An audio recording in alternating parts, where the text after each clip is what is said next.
Hello, everyone, and welcome back to the Father-Son Packers podcast, your source for Packers news, notes, and analysis. My name is Tommy, and I'm joined, as always, by my co-host, my dad, Matt. Dad, how you doing? I'm doing pretty well. A little better than last time. Still lingering cold, if you listeners remember. But we're here in California, and we didn't get an earthquake. While any of you listeners out there on Friday in the New York area, you're like, what's going on? Yeah, early this morning, New York hit with an earthquake. They're stealing our thing. Isn't that supposed to be California's thing, is earthquakes? But I thought it was part of our apocalypse, but maybe it's in New York now too. Yeah, hopefully everyone's okay. Sounds like it wasn't too big of a one, but that was definitely a weird piece of news to wake up to this morning. You said Grandma called you and was like, "Hey, the house is shaking." Yes, she wanted some California expert earthquake advice. Yeah, she's like, "Well, just wait till it stops shaking," I guess would be my advice. But yeah, okay, good thing she didn't call you. But we are here Friday morning, April 5th, to talk a little bit of draft. Coming a little late to you this week, a bit of scheduling conflicts. But we're here today to talk to you about some of our favorite sleeper picks. So we're going to be talking about players that we like outside of the top 100 for the Packers specifically. Before we get into any of that, though, just wanted to pitch a couple of things. If you like what you hear here today, come give us a follow on Twitter at FatherSonPacker. We tweet out when we have new episodes out. We're doing mock draft Mondays right now. So every single Monday we're putting out a mock draft. Come tell us the picks are bad. Come tell us the picks are good. Either one, we'll talk it out. Then we also tweet out, stats we find interesting when we're doing research for these articles, for these podcasts, that is. We tweet out content from other Packers content creators that we think is interesting, et cetera, et cetera. Once again, that's at FatherSonPacker, one-stop shopping for everything Titletown. And then subscribe to us on your podcast platform of choice, whether that's Apple Podcasts, Google Podcasts, Spotify. We even put all our episodes out on YouTube as well if you want to find them there. But Dad, before we get into that, there's actually a small amount of Packers news. Just wanted to update on the top 30 visit list. This is courtesy of Zach Cruz at Packers Wire. Packers are now up to 11 of the 30 that they are allowed to have. Zach Zinter, offensive lineman of Michigan. Edgerrin Cooper, linebacker out of Texas A&M. Michael Hall Jr., defensive lineman out of Ohio State. Jarian Jones, corner out of Florida State. Christian Boyd, defensive lineman out of Northern Iowa. Jaquan Shepard, corner out of Maryland. Keaton Oladapo, safety out of Oregon State. Tyron Hopper, linebacker out of Missouri. Amarius Mims, tackle out of Georgia. Chris Edmonds, defensive back out of Arizona State. And Tyler Guyton, offensive tackle out of Oklahoma. Dad, I think it was 4 of their top 30 visits they ended up drafting last year. I believe it was Wicks, Brooks, Lou Nichols, and I forget who the 4th person that they had in for a visit last year that they ended up... Oh, Sean Clifford was the 4th one. And then the year prior to that, I think it was like 6, but those ones I don't remember off the top of my head. But so these top 30 visits are important, not only for specific players, because they do end up taking a handful of these players each year, but also to keep an eye on what kind of positions the Packers are interested in. So we see so far, they have looked at 4 defensive backs and 3 offensive linemen. So I think that those are probably and then 2 linebackers, 1 defensive lineman. That math almost adds up. There's someone I'm missing in there. But I think that's the take home is we've got, 4 different defensive backs, 2 D linemen, couple tackles, and then a couple, just Zinter as being another offensive lineman there. So it seems like they are interested in adding a defensive back, adding, a day 2, day 3 with looking at Michael Hall and Christian Boyd, day 2, day 3, a little more depth on the defensive line, even though I would say the defensive line is pretty strong right now. And then certainly seem interested in adding along that offensive line, which I think we have all talked about. Everyone in the Packers sphere has talked about is a need for the Packers this coming year is more offensive line depth and, more importantly, more offensive line competition, because I think if they went with the same starting 5 this next coming year, minus John Runyon, put Sean Ryan in for John Runyon, I think we'd be like, okay, that's we can work with that, but I think that there's definitely room for improvement along those 5 spots. Yeah, well, plus we lost, you might say, 3 of our top 8 from last year, so we're desperate for depth. Yeah, in Runyon, Nyman, and in Bakhtiari. Bakhtiari. No, played one game. I was going to say. I was like, who's the third that you're trying to? He played one game. And he played great that one game. And I am actually interested to see where he ends up. Probably won't happen till late summer when he can. He's got pass a probably physical. pass a physical, right? Yeah. Before he can sign. Yeah, because the Packers did release him with a failed physical designation. That was and they ended up getting a little bit of. They actually ended up getting a little bit of cap that's relief. little news. They got cap relief for Bakhtiari and also for Jair. Yeah, Jair. From an insurance policy they had taken out. They get like $1.2 million in cap relief there. So that's just something to note. The only no real other pieces of news from Green Bay. Anything else that stuck out to you when you were scrolling the timelines the past week, or do you want to start talking about our favorite sleepers in this draft? Let's start talking about our sleepers. Okay, so rules for this. We were going off of the NFL mock draft database consensus big board top 100, our top list, and the rule was they had to be outside of the top 100. We could not do more than 2 players at any one position. And it had to be a fit for the Packers. So one example is I initially wanted to pick Muhammad Kamara, edge rusher out of Colorado State.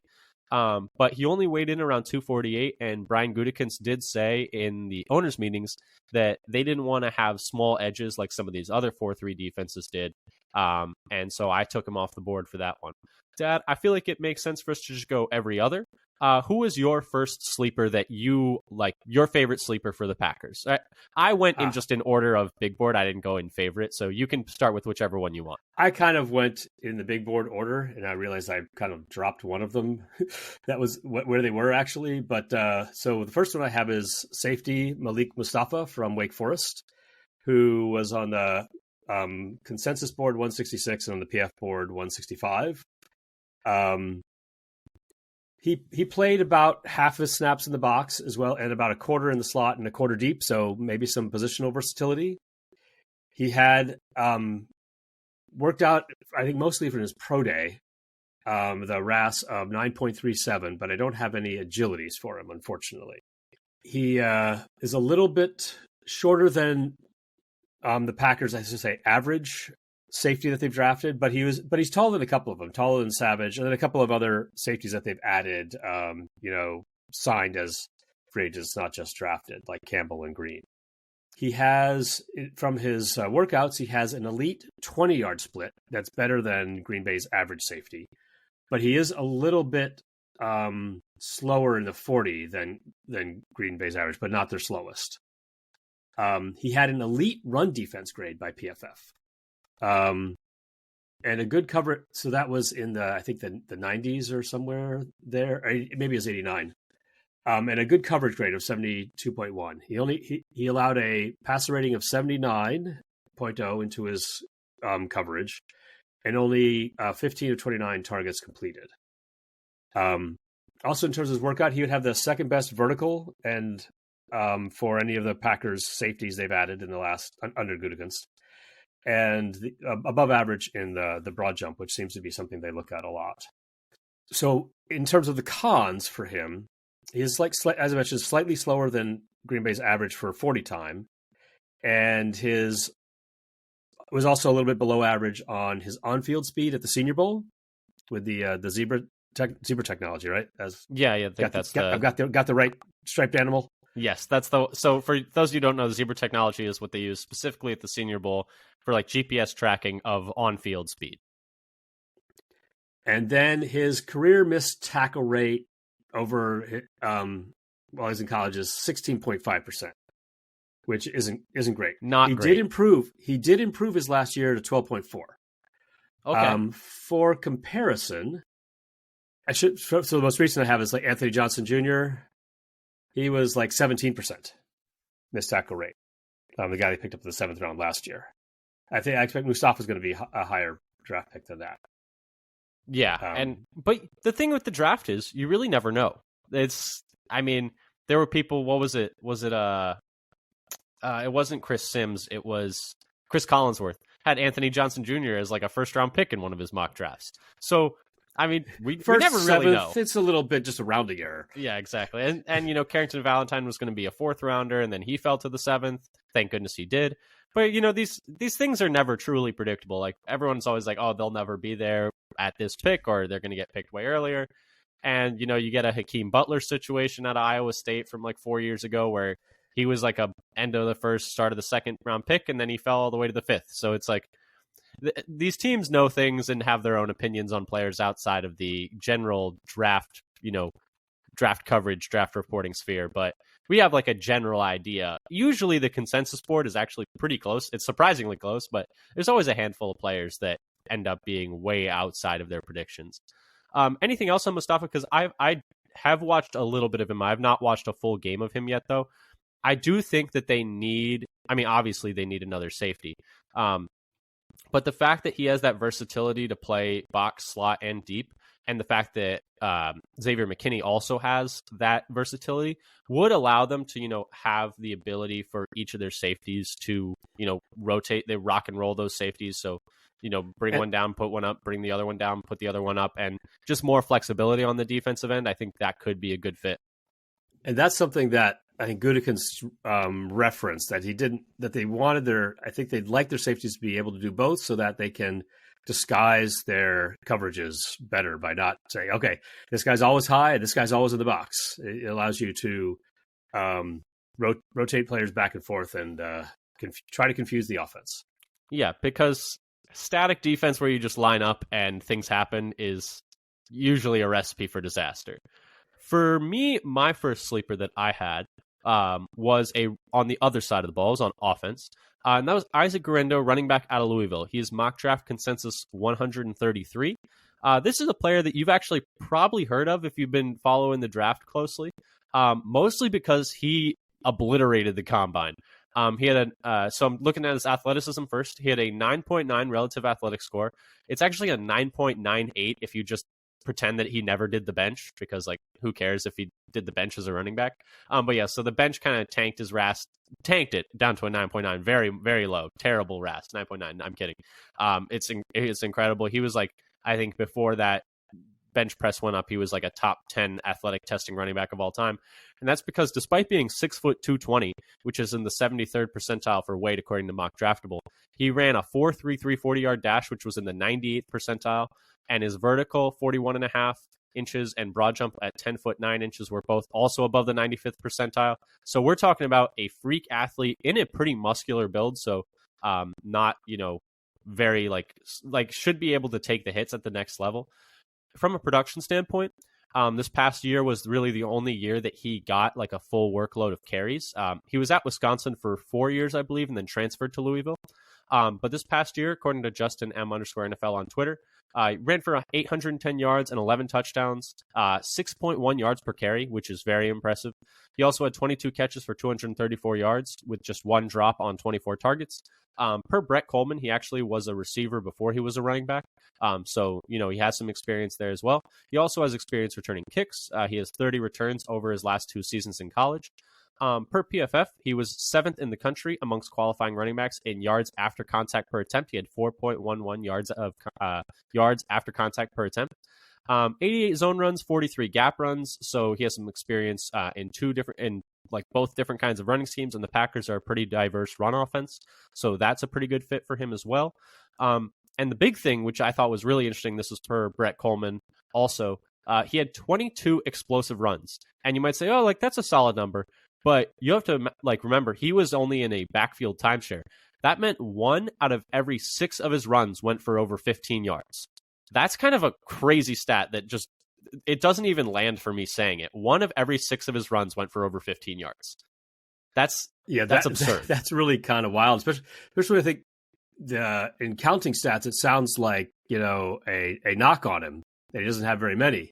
Yeah, and then you're like, oh, the percent is crazy. Yes. The rate stat is really crazy high. Yeah, so he's a very explosive runner. The reason I picked him as why I think it would be a good bet for the Packers on day 3 is I just think they need more speed on offense. Obviously, they have Christian Watson. Obviously, they have Jaden Reed.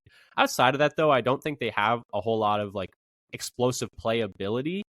Not that especially in the backfield, but in the backfield, yeah. Speed. I think that he would fit really well as a complement to Jacobs and Dillon's more bruising run style. And I think, with Jones gone, they don't really have a lot of, as much explosion unless Jacobs really turns back the clock to 2022. And so I think having him back there would be a nice change of pace. In terms of words of warning, he will be 24 years old next season.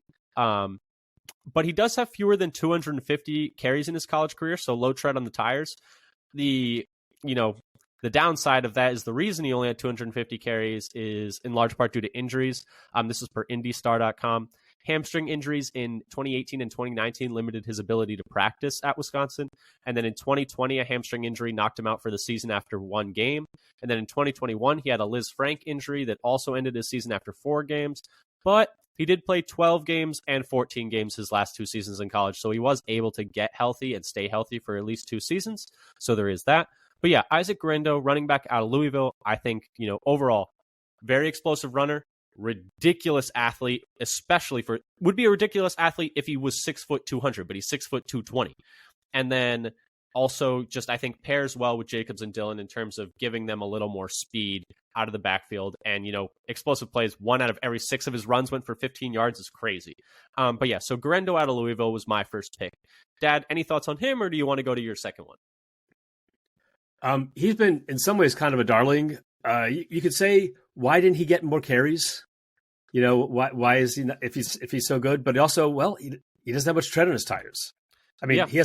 I should say, he has a lot of tread left on his tires because he didn't have much wear on the tread on his tires. Yes, that's what you meant. Yes, I think I also messed that up, but we're just we'll cut that in post. Don't worry about it. But yeah, no, Guerendo's definitely someone I'm interested in. There are a lot of running backs on day 3 to choose from. I was also looking at, I know one of your favorite players, Tyrone Tracy. I was looking at Marshawn Lloyd out of USC.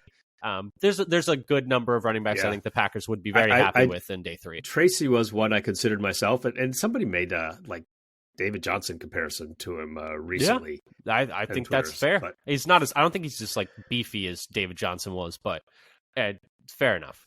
He's not as skinny as, but maybe not as skinny as you might expect a former receiver to be. Anyway, fair. I don't want to get too much into him because he's actually not on my list, at least not in my top 5. Okay, who's your next guy? So my next guy is went with a linebacker who's seemed to be all over the map in terms of rankings.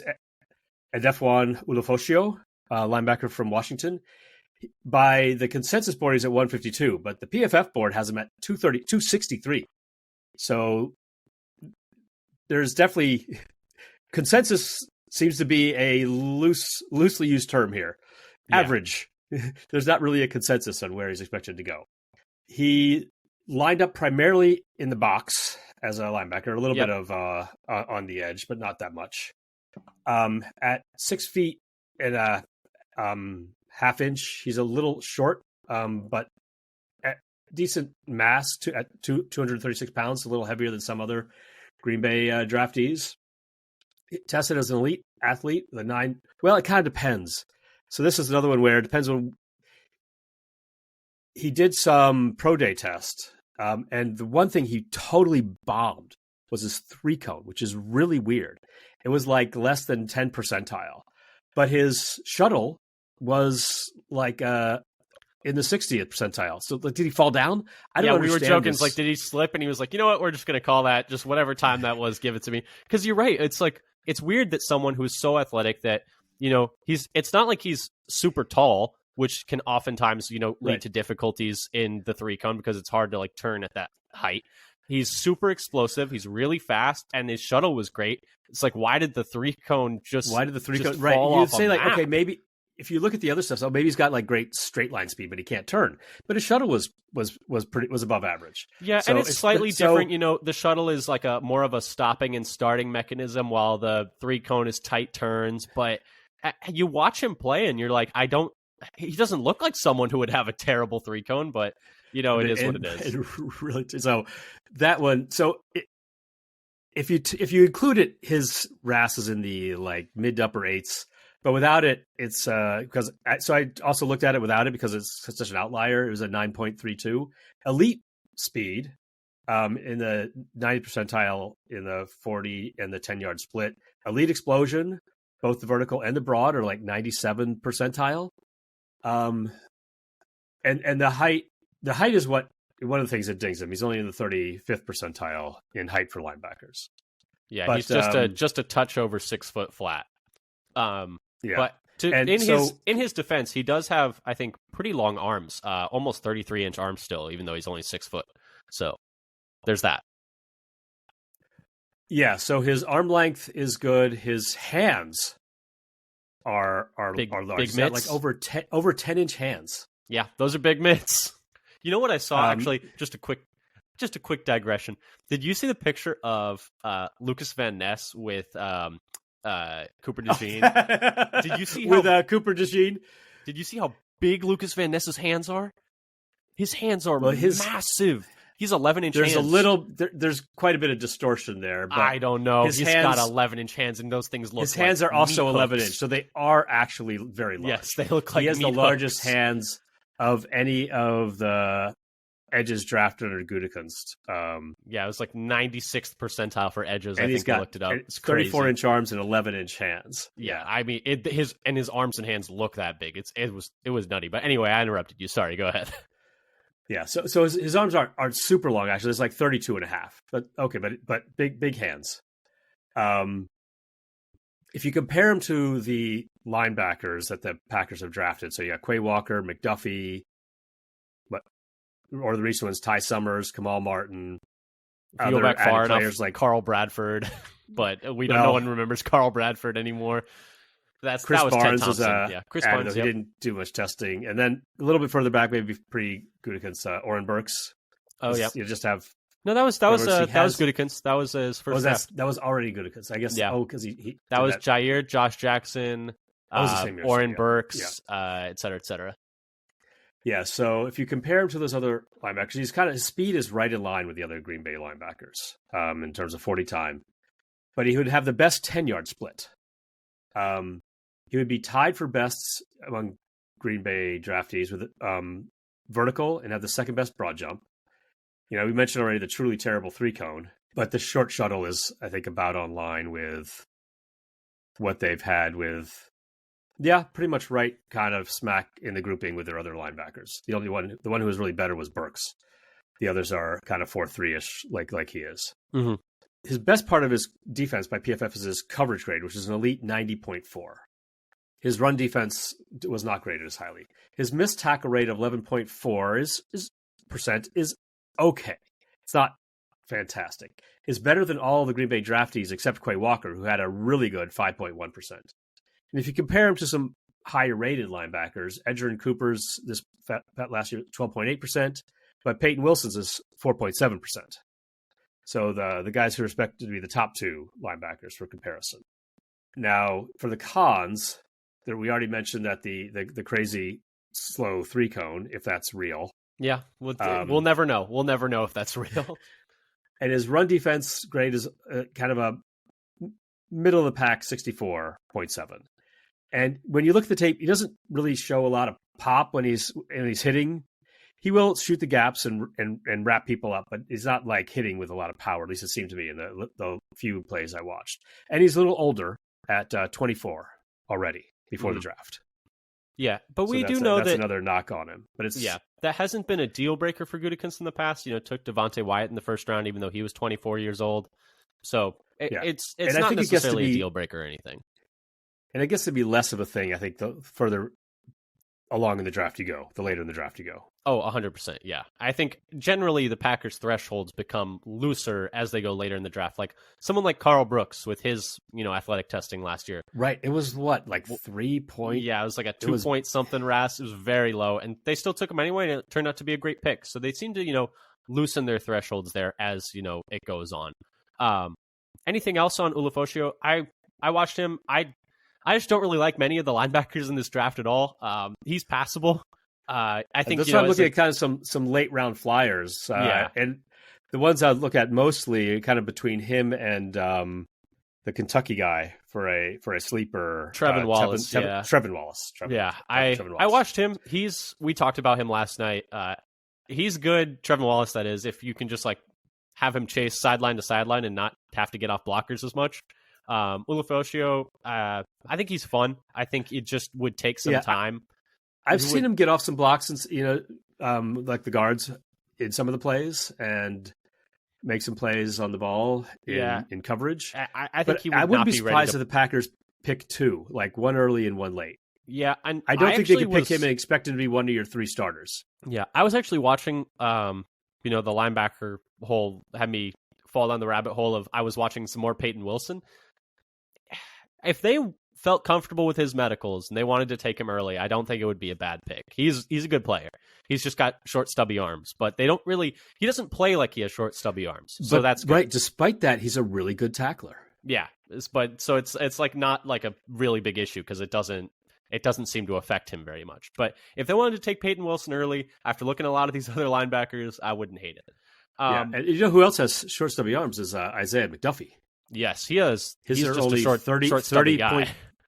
30.25-inch arms. Yeah, and he's 6'1". He's not super short. Exactly. His arms are not long. No, and his tackling percentage is okay. No, he's a surprisingly good tackler for being small and having short arms. So I think it's because he launches like a madman. Yes, he does. I think he might lead the Packers in swivel hip drop tackle penalties. I'm not gonna lie. The way that he just because he's never on the ground when he's tackling people. It feels like. But anyway, my second player for this exercise is Roger Rosengarten, also Washington. So, figure we do back-to-back Huskies. Dr. Rosengarten. Dr. Rosengarten. Tackle out of Washington, mock draft consensus at 132. He's just 21 years old right now, but he will be 22 by the season start. In terms of athleticism, he had a 9.2 relative athletic score, so he's a super elite athlete at tackle.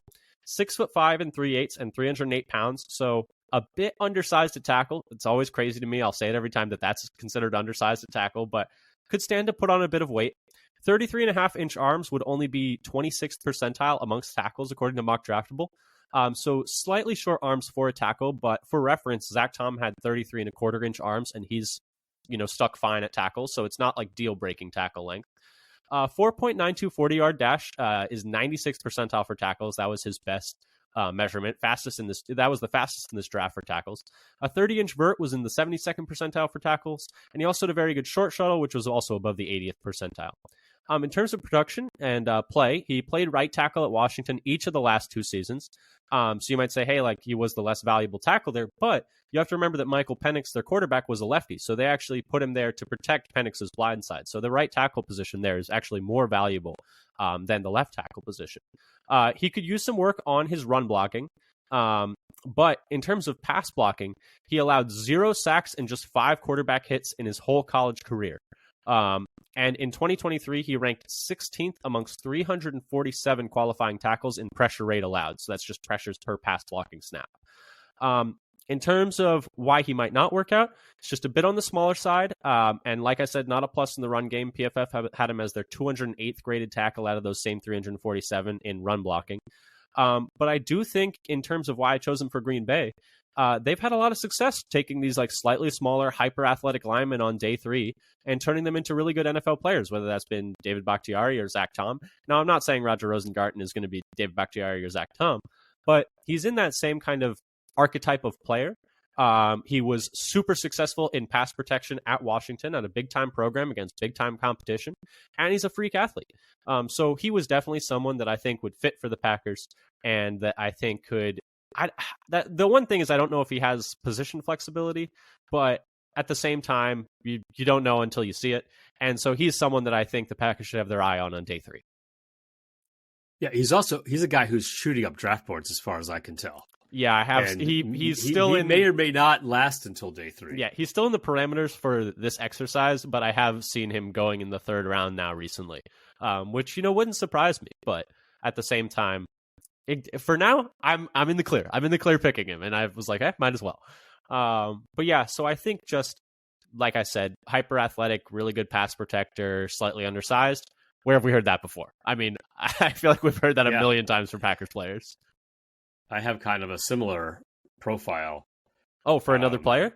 For another player. Do you want to just jump right to him? Because I don't really have anything else to say on Rosengarten. It's just, I think, if you can get a tackle that can just pass protect, like, that's okay if it's on day 3. It's okay if they're just good pass protectors, because we've seen that can translate to the NFL level, and that, ideally you can do both, but it's more important to be able to pass protect.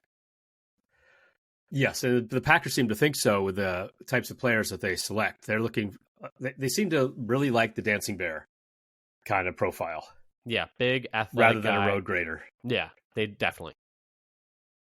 So the guy I have is Jalen Sundell from North Dakota State. Tackle out of He NDSU? Yeah, Yep. so he played tackle this last year. Now, so he's another guy who's all over the map. So the mock draft database consensus has him at 348, but PFF has him at 177. So either way, he still fits this exercise. So he played this last year at left tackle, almost exclusively. He had a few snaps, I think, here and there at one snap at left guard and one snap at right tackle. But before that, he exclusively played center. So he has some positional versatility. Over his last 3 years, he only has given up 2 sacks and 1 hit over 689 pass block snaps. Wow. So he's got an elite pass blocking grade of 89.2. Run blocking grade is still pretty good, but not elite, like a 78.0 run block grade. I mean, in his true pass sets, he's also elite at 89.7. In terms of run blocking, he does a slightly better. Maybe this is within the margin of error at zone blocking than gap scheme. Mm-hmm. As for his testing, he had a 8.63 RAS, a little undersized for tackle, so 6'5", which is in the 40th percentile, weight of 301. But he's not necessarily undersized, as you mentioned, for Green Bay. You know, Tom, you got a lot of guys, the tackles that they've drafted and played a lot of. The tallest one has been Nyman. It's the only one over 6'6", and Rasheed Walker is the only other one who's over 6'5". This is Caleb Jones erasure, and I won't have it. That man is. Has he played a snap in the regular season? No, fair enough. All right, whatever. But he's 6'9". That's all I'm saying. Big man. He's 6'9". They were willing to give him a shot. So we'll see if he gets on the field this year. I'd be interested in seeing him play because I do remember seeing like, hey, this guy looks good in the preseason. Yeah, but it was the same preseason that Walker made a name for himself too. I think it was 2 preseasons ago. But yeah, it was 2 preseasons ago. I remember thinking at the time, like, he looks better than Walker. No, I remember thinking he looks better than. I remember thinking Walker looked our general consensus also was just that Walker looked really good that preseason. It was like, Rasheed Walker, because he couldn't practice for 3 weeks and he only played in the last preseason game. And then he played really well in the last preseason game. I don't know. We're digressing about Rasheed Walker, but anyway, continue off with the rails a little bit here. His explosion grade is good, not great, but good enough at both the vert and the broad. Better at the vert than the broad jump. His 10-yard split is very good. It's the best, and his 20-yard split is also very good. 40 is good, but not great. But overall, speeds are great and great agilities, though not that magic. What is it? 4.47 short shuttle, which I'll talk about. He got in a a second. 4.58 unofficial, so still good and good for a tackle. And kind of along line with the only ones who actually beat his short shuttle are Zach Tom and Nyman for the Packers. Mm-hmm. Now, as for the cons, his 40 time is a little low for the Packers, but a lot of the other measurables are good. And his arms are a little short. So you kind of talk about the standard of shorter armed Packers tackles who have done okay, like Bulaga and Zach Tom. And his are just a little bit under that, only 1/8 of an inch, so not a big difference. But yeah, he is already slightly under the. He has 33 1/8 inch arms, right? That's what it's 33 1/8. Yes. Have you seen the thing that some guy was arguing about? I can't remember who it was. It might have been the Ringer NFL Draft Show where they were talking about we should use wingspan for certain positions and arm length for other positions. It's and then they were arguing about if you're a tackle and you're pass protecting, your palms are up. So why aren't we measuring to the base of your palm for tackles? Because you're not blocking anyone with your fingertips. And so it's I don't really care how long your fingers are. But they were talking about having hyper specific measurements for each position. It's see, receiver wingspan matters because you're putting your arms out to the side. For offensive linemen, you're putting your arms forward. So wingspan doesn't matter. It's kind of there's two different things that you're talking about here for offensive linemen. There is the kind of the grappling battle where you want to be able to reach their pads and they can't reach yours. So that's the arm length. That's arm length to the wrist though, not to the finger. But that's arm length. And then the hand is separate. The hand is separate. Okay, hand separate. All right. You got your arm length, but then wingspan. If the guy's trying to speed rush around you, then wingspan could make a difference. It's true. That's true. But anyway, and until you get to the point where you're like, got him, in a chokehold and you get called for holding. Yeah, I was going to say you can wingspan your way out to a hold really quickly. Right. But yeah, but that's better than getting your better than getting your quarterback lit up. Yep. Should we go into the next player? Or do you have anything else on Sundell you wanted to say? That was all I had for him. Okay, my next player is Tanner Bortolini, interior offensive lineman out of Wisconsin. Mock draft consensus 165. He's 22 years old. He went to Wisconsin. That's all you need to know. No, I'm kidding. Athleticism-wise, super athletic. Possibly, I would say, the most athletic lineman at the Combine this year. 9.76 relative athletic score, 6'4", 303 pounds. He did just have only 31.5-inch arms, which would be in the 8th percentile, even for a center. So really small arms. There have been players who have succeeded with that arm length. For instance, Tyler Linderbaum of the Ravens has arms that short, and he's been good in the pros. But the real highlight for Bortolini is he ran a 4.26 short shuttle, which is that the best ever for a lineman? Absurd. I don't know if it was the best ever, but it's up there. And like you mentioned in the previous one about the magical 4.47 short shuttle, this is per Josh Norris on Twitter. Since 2010, 28 linemen have run a sub 4.47 short shuttle. Of those 28, 24 were drafted, and those 24 went on to start 84% of their games. So if you're looking for late round starters, the numbers are telling you that if you take a player with a sub 4.47 short shuttle, they're probably going to start a lot of games. He was also 90th percentile, back to Bortolini. He was also 90th percentile in the broad jump, 91st percentile in the vertical, and 96th percentile in the 40-yard dash. So we're talking about a super freak athlete. In terms of on-the-field play, he took all of his snaps at center in 2023, but in 2022, he split time between left guard and right guard. And in 2021, he actually played mostly at right tackle. Out of 155 qualifying centers in 2023, he allowed the 36th lowest pressure rate, so, around 20th percentile, pretty good. PFF had him, though, as the 93rd best run blocker amongst those centers. So, once again, better pass protector than run blocker. But, it seems like he was actually much better at guard in 2022, where his pressure rate was overall lower, and he ranked 55th of 352 qualifying guards. So despite him ranking a little bit lower in percentile-wise, he's more around like the 14th, 15th or 17th, 18th percentile, I think. Doing that math really quick in my head. That's something I also noticed with Bortolini is that he's better at guard than center. Yeah, I think that's 100% true because also he's not the best snapper, apparently. So if we're looking at cons, Mike Poland of Blogging the Boys via SB Nation, he, I guess, charted them out, and he was one of the most inconsistent snappers of the football. So maybe he's not a center. He might just be a guard and with maybe a little bit of tackle flexibility in a very desperate situation because he's, like I said, very short arms. But he might just be a guard. Comments about how he could fill in as a long snapper for the Packers? Yeah, I know, right? I mean, we've seen poor snapping before. I mean, Lucas Patrick is not the best snapper of the football, and he played center for a little while here. So, in desperation, they could have him play center, but he was not the best snapper of the football. But like I said, he was better at guard in 2022, 55th of 352 qualifying guards in pressure rate allowed. He had the 39th highest graded run blocking grade amongst those, so he was a better run blocker at guard as well. In terms of his fit with Green Bay, went to Wisconsin. No, I'm kidding. He's from Wisconsin too, I think. He's a very athletic lineman who is also very versatile with a lot of experience, multiple years of experience, and a bit undersized is his main knock. So, I think that's, once again, kind of right up Green Bay's alley. He's, has position flexibility, which we know the Packers like. He's super athletic, which we know the Packers like. He's been pretty good in pass protection, which we know the Packers like. He's checking a lot of boxes.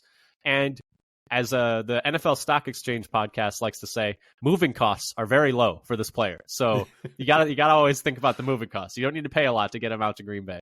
So Bortolini, in terms of being small on the NFL wide for an interior offensive lineman, not by Packers standards, who, they've only got one guy they've drafted in the last, 6 years at over 315.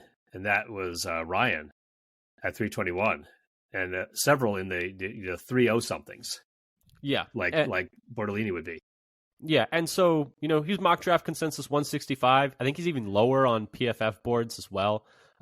So yeah, he's a day 3 guy that I think would, it probably needs to put on some weight, but I think would be an interesting prospect for the Packers.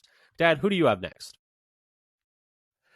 I decided to go with, just to mention, Bortolini would be 212 on the PFF board if you wanted for a comparison. Yep. But I decided to go with the center that I've picked, and that's Kingsley Eguakun from, I'm drawing a blank on where he's from, but he's PFF board, he's 277, and the consensus board, he's 250. Mm-hmm. And center from Florida. Yep. So in terms of his athletic profile, he had a 9.58 RAS now from his pro day, though he didn't do the 40s, he didn't do a 40-yard dash. So he had elite explosion in both the vert and the broad and great agility, a 4.51 short shuttle. So that's close to that magic threshold, but still a high probability of success. His size is good, but not great. Weight is only, again, in the 304 and 6'3" and a half. Big hands, over 10-inch hands. Arm length 32 and a half is a little bit on the low side. So if you look at his shuttle time in terms of interior offensive linemen, he would have the best 3-cone and vertical jump amongst interior offensive linemen, and tied for the best broad jump amongst Gutekunst draftees. So he didn't run the 40 that I could find, but at the Senior Bowl, he was recorded with the 6th fastest on-field time of all 135 offensive linemen since 2016. Oh, wow. So I thought you were going to say this year, but no, since 2016. That's so out of 135, he has the 6th fastest on-field time. So he must have some, usable play speed. Yeah, he's got some play speed. So even though we don't have a 40 time on him, I don't think we have to worry about his on-field speed. Yeah, and also, for an interior offensive lineman, like obviously you want them to be able to climb to the second level, and that's something that Green Bay likes to have them do. Yeah, that's they true. Like to have Myers do. They like even the center, they like to have him go. And they like to pull. Second level. That's a big thing with Myers, and I think a big reason they liked him coming out is his movement skills, because they love to pull Josh Myers. They'll pull him in pass protection. They'll pull him in like power run schemes. But yeah, they're pulling him a lot, and so that's a good point that being able to get out and move for their center seems to be a priority. Yeah, and he's. According to PFF, he's only given up 1 sack and 6 hits over 1,029 pass blocking snaps in his career. Not bad. That'll play. That'll play. Yeah. And the other thing, I watched some of the Senior Bowl one-on-ones, and I had him in the positive side with 6 wins and 2 losses in the 1v1s that I could find. So holding his own at the Senior Bowl is also something that I think Green Bay is good to see when you're getting we know the Packers like taking players from more competitive conferences too. They've never shied away from taking SEC guys, and Florida, that's just another feather in his cap. Now, he's not a perfect prospect. He is in the 200s after all. His blocking grades, both pass and run, are just middle of the road. They're basically about average in the low 60s. For the run blocking grade and pass blocking grade. So not at least grading as an elite blocker in college by PFF, even though he only gave up 1 sack. His zone run blocking grade is better than his gap scheme grade, so maybe that fits better with Green Bay. And he did have injuries this last year. So I think it was ankle, maybe started in preseason, and he only played 4 games this year. Previous 2 years, he played 13 games each year. So I don't think it's been a long-term concern, but something that they could think about. And also, he's exclusively played center. So he hasn't shown any position versatility so far as a possible comp. Okay. But he is a guy I like seems to always be 7th round or undrafted. I like him as a late flyer if he actually lasts that long. Yeah, he's someone I have not watched, so I can't give too much feedback on that one. But he's someone I am now moving to the top of my list to watch because I do think, they're going to take interior offensive linemen on day 3. Now, whether or not they take center only is a question because, I think they just seem to love Josh Myers. They just seem to really love him. But they definitely don't have any center depth is the other thing. So that's just something to keep an eye on. Anything else on Iguakun you wanted to talk about, or should I move on to my next one? Why don't you move on to your next one? So my next one was Cedric Johnson, edge out of Ole Miss, mock draft consensus 176. In terms of his athleticism, that's his main selling point here, is his 9.64 relative athletic score. At 6'3", 260, he's super explosive. 38-inch vertical is in the 91st percentile, and 10-foot 2-inch broad jump is in the 81st percentile. He's also super fast. He ran a 4.63 40-yard dash, which would be in the 86th percentile. Arms are only just average length at 33.5 inches, but he plays a lot longer than that, in my opinion, watching him. Athleticism is his main calling card, like I said. Ole Miss moved him around a bunch. They had him rushing traditionally from the edge. They had him rushing, hand down off the edge. They had him standing up, rushing over guards. They even dropped him into the middle field zone, just like a linebacker. And he actually had a couple pass breakups there and didn't look totally lost out there, which is just a testament to his movement skills. In terms of production, in 2023, he had 32 pressures and 4 sacks over 12 games per PFF. He ranked 131st of 506 qualifying edges in pressure rate. I feel like his pass rush ability looked better when I watched him, though. I think he has a decent rip-through move. He's able to work his way towards the outside half of tackles and get past them. The big word of warning is just, there's not a ton of production there. But in terms of, athletic freaks who have decent length, there's nothing wrong with taking, a big athletic edge rusher on day 3 and having him compete for that 4th spot. Because we know Enagbare is going to be missing a good chunk of the year after tearing his ACL at the end of the Cowboys game. And so back in January, so he probably won't be ready until probably week 5, week 6 at the earliest. Maybe even later. November. So there's room for that 4th spot. I think he'd be good competition for Brenton Cox. And like I said, just no harm in taking a freak athlete in the 4th, 5th, 6th round at a premium position. So that's why I like Cedric Johnson. The other guy I was looking at here was Miles Cole, edge out of Texas Tech. But I just liked Cedric Johnson's tape a good amount more.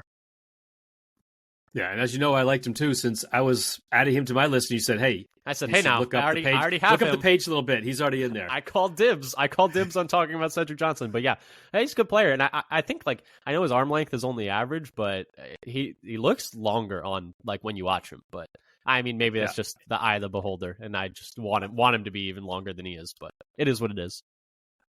But also, when you're looking for a day 3 edge rusher who's draftable and has a chance, you can't get everything you want. Yeah, because if they were all of these things and had all this production and were elite athletes, they would be first round picks. And his production isn't even that bad. It's just not hyper elite or anything. Yes, so he's one of the 2 edge rushers. That's kind of these late sleepers that I was looking at. Him and Brennan Jackson is another one that I was looking at. From Washington State. He's a guy I had been eyeing as well, though he was one of my honorable mentions, not in my top 5. Mm-hmm. Well, anything else you wanted to say about Cedric Johnson, since you had kind of taken some notes on him, or do you want to move to your 5th guy? 5th and final? I think you pretty much covered it. Yeah, in terms of how well he had done. Yeah, and he went on to my... Yeah, go ahead, sorry. Yeah. Oh, I was going to say I could go into my last guy if you're ready. Yeah, take it away. So the last guy I have on my list is defensive lineman Gabe Hall from Baylor. PFF ranks has him 290, so he's almost never drafted, but on the mock drafts. But the consensus board has him at 179, so more of a, what are you talking about, a 6th round grade? 5th, 6th, yeah. In terms of his athletic profile, he has a 9.23 RAS. He's taller than most D linemen that the Packers have taken at 6'6". Little light at 291, but they've taken other light defensive linemen before. They've had quite a few actually under 300 pounds between Colby Wooden and Kingsley Keke. And if you go back to Looney, James Looney? Yeah, James Looney, I think.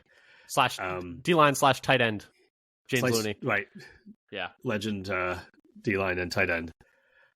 He would have the 4th highest RAS amongst the defensive linemen that Green Bay has drafted under Gutekunst, behind Wyatt, Wooden, and Looney. Would be tied for the longest arms. And he'd be the tallest, the 3rd lightest, and kind of middle of Green Bay's draftees in 40 and vertical jumps and agilities, and tied for the longest broad. So he's got good explosion. great speed, and I should say elite explosion, I meant to say, and good agilities, though not great. He was at the Senior Bowl, and he finished as 47th fastest top speed amongst all 134 front players. So that is mashed together interior defensive linemen and edge players, and which I didn't get the time to deconvolute. But so he's got, as a defensive lineman, decent enough speed. In watching the one-on-ones, I had him winning 8 out of 12 one-on-one matchups. Yeah, he was a bit of the talk of the Senior Bowl. His day one run, he was just wrecking it. He was, I think, 4-0 and just blowing by people, showing a really nice swim move and getting in the backfield very quickly, getting past the man across from him. And player profile has him as a top 25% percentile D lineman all time in terms of athleticism. That's an interesting one all time. I would not have expected him to be quite that high all time, but he is a very good athlete. Yeah, and so he only has had modest production with 11 career sacks and middle of the pack in his pass rush grade and below average run defense grades by PFF. His final year, his missed tackle rate was 15.4%. It's not great. It's very Devontae Wyatt-esque. Very so much I've been meaning to pull up all of those other guys. I didn't get all the other defensive linemen missed tackle rate, but it's if you don't have a number of play threshold, he's like ranked below 200 in missed tackle rate. Missed tackle rate, in NCAAs this past year. Well, we can work on that. We can try and teach tackling, right? Needs to be worked on. Easy peasy. And his arms are long. 34.5-inch arms. Hands are 9.5, so they're not small. Very long arms, yeah. No, but that just, I guess, arm length doesn't always necessarily equate to, tackling. But you'd think it would, but it doesn't always. He's definitely someone he definitely caught my eye. Like, he caught my eye at the Senior Bowl, like watching Senior Bowl one-on-ones and just watching cut-ups of that. And like, well, Gabe Hall won again. It's like, oh, there's Gabe Hall again. It's like, oh, oh, wait, no, that one was Michael Hall. It's like, oh, no, Gabe Hall again. Yeah, it's like when there were two Halls at the Senior Bowl, it was throwing me off a little bit. But yeah, no, I think he, more depth along the defensive interior as they switch to a 4-3. This depth couldn't hurt. Anything else you want to say about him, or should I move on to my final one? Or do you want to shout out your honorable mentions really quick? Oh, I could do my honorable mentions, I guess, now. Yeah, so I had another safety, Trey Taylor from Air Force. Who is someone that the Packers have met with, not officially on a 30 visit, but they've met with him. Another safety, Dominique Hampton out of Washington, as another late round safety. Another edge player, Brendan Jackson, who I think is in some ways kind of a similar overall profile and position in the draft right now as Cedric Johnson, yeah. Cedric Johnson. And then I have two running backs, Tyrone Tracy, who started off really late and has moved up the boards in a lot of he is rocketing up rankings boards right now. Yeah, and he look. I like his tape, and a lot of other people are like him too. He's a little older because I think he's been maybe even 6 years in college. I'd have to look. Yeah, I think he's 24, pushing 25 maybe. But with running backs, that'll just take you to the end of the first contract anyway, which. And he's a guy I've been drafting a lot. If I now want to get somebody usually like the 4th round, if I wait longer for running back, the guy I've been getting a lot lately is my last honorable mention. That's Rasheen Ali out of Marshall. Mm-hmm. He doesn't have as much testing because of he had an injury during the Senior Bowl week, I think. So he hasn't done the testing. But he's a guy who seems to have a knack for getting into the end zone. Yeah, I'll have to check him out because I haven't watched him, but he does come up like when I'm looking for a running back late a lot. So those are my honorable testing guys. Yeah, for me, honorable mention. For me, my final player is Thomas Harper, slot corner out of Notre Dame. He's defensive back, but mostly he was the deepest sleeper that I had. He's mock draft consensus 388. I don't understand why he's this low. He is on the older side. That is a really deep pull for that one. Yeah. Thomas Harper, slot corner out of Notre Dame. Say it one more time. But he was a graduate senior transfer from Oklahoma State for just this past 1 year at Notre Dame. It was hard to find his actual age, but it puts him at, I would guess, around 24, 25 years old. He's very athletic. He was not invited to the combine, but he tore up Notre Dame's pro day. He had an 8.93 relative athletic score based on pro day measurements.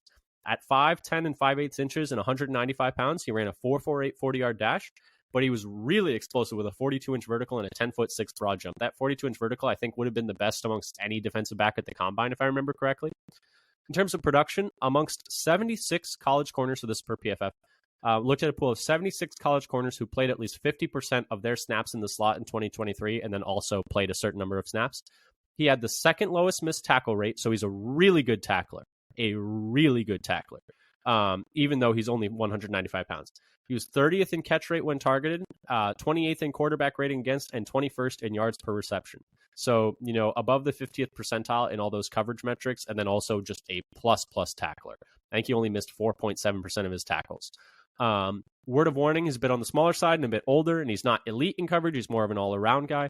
In terms of his fit with Green Bay, I just think they need more competition at that slot corner spot. Right now, it's Keyshawn Nixon and no one else. Like, is anyone else on this roster really fit to play slot corner? I don't really see anyone, unless they want to try Valentine there. I don't think Valentine. Well, actually, the only other guy really is Jair. No, but I don't think Jair's a slot corner anymore with his shoulder injuries. But they're not going to put him there. Right. The run support. So they're not going to do that.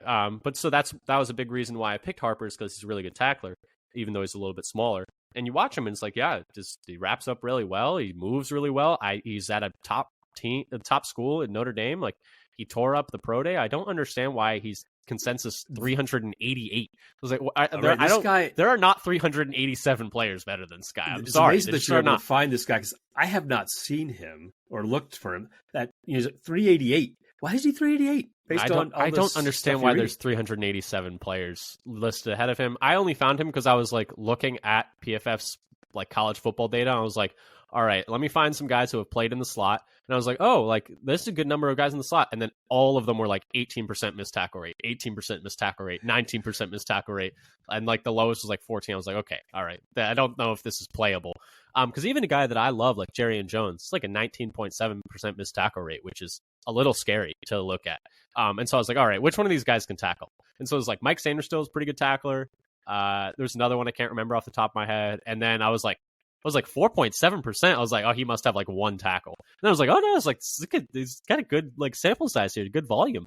And then I was like, is he a good athlete? He's like, yeah, he's a good athlete. He's like, is it at a good school? He's like, yeah, he's a Notre Dame. I'm like, okay, so what am I missing? But I don't know. I just think Thomas Harper, I would be a 6th, 7th round pick, but I think is like a decent dart throw there. For a guy who has decent measurables, has decent experience, has played at a couple different schools, and something to keep an eye on. My honorable mentions were Keaton Oladapo, safety out of Oregon State.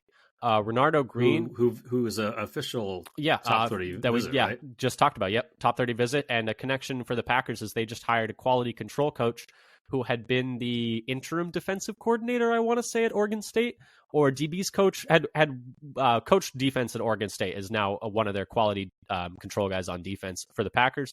So there's a connection there with him and Oladapo. Renardo Green, corner out of Florida State, really good outside press, like boundary corner, would be a good fit, I think, for Hafley's scheme. Dylan McMahon, offensive lineman out of NC State. He's another guy who hits that magical 4.47 short shuttle.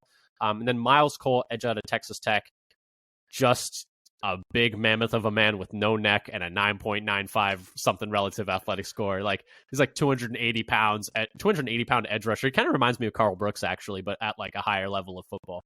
I don't think I meant more just in look and shape. He's not nearly as skilled as Carl Brooks was in terms of like hand usage and stuff like that, but he's a much better athlete. But so those are my honorable mentions. Any thoughts on Harper or any of those honorable mentions, or should we wrap it up? We already said, like, Harper, you totally blindsided me with that one, because I have not looked at him at all. I was just trying to find a slot corner who could tackle, and it was like, okay, we got Sanderstill. Yeah, but I was looking at other slot rounder. So kind of the top slot corners are like, Jerry and Jones, Andrew Phillips, who also has bad tackling. He's like 50% this past year, and which is playable, but not good. Like 19 is not, or maybe really that was not his good. Best. Yeah, yeah. But no, actually, Phillips was worse this last year. Mm-hmm. So it's either like 14 or 23, I think, is 2 years. And I don't know about Saintsville. He was Sanders still's he was a pretty good tackle. I can't remember the number off the top of my head. It wasn't a 4.7%. Like, it wasn't that low, but it was pretty good. Yeah. But yeah, so this has been our sleeper edition of the Father Son Packers podcast, talking about some day 3 fits for Green Bay. If you like what you heard here today, like I said earlier, come give us a follow on Twitter at Father Son Packer. We're doing mock draft Mondays up until draft. We're going to be talking about Green Bay long after the draft as well. We're doing an episode every single week for the offseason and then 2 episodes a week in season. We're going to be doing some in-depth dives into the Packers draft picks, but we still got a few weeks until then. Until then, we're going to be doing some prospect previews. We're going to be doing some, I think last year we did some draft superlatives, so we'll probably be doing those next week if you want to come give it a listen. And then subscribe to us on your podcast platform of choice, whether that's Apple Podcasts, Google Podcasts, Spotify. We even put all our episodes out on YouTube. If you want to subscribe there, it would really help our numbers. But again, thank you so much for listening. These have been our 5 each best sleepers. And until next time, go Pack Go. Go Pack Go.